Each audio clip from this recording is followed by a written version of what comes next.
Dass es unser Kulturmagazin in die Hauptnachrichten des russischen Fernsehens schafft, kommt nicht alle Tage vor.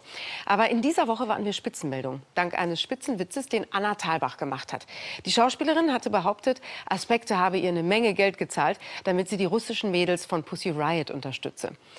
Wenn Ihnen dieser Witz wie eine alte Kamelle vorkommt, Sie haben recht, im September 2012 hat Thalbach so gescherzt.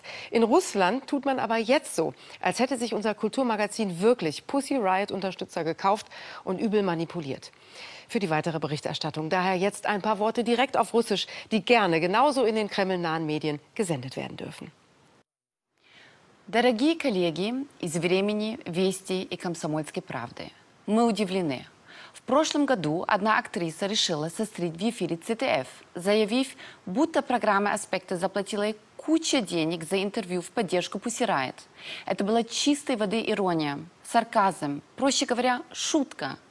Поскольку ЦТФ никому, естественно, не платит за их мнение. Но вы выдали за серьезный факт шутку из веселого шоу. Так что, во-первых, ваш сюжет сплошь фальшь, а во-вторых, слишком поздно. Двойной успех. Коллеги, вы торгуете старыми шутками. Спасибо.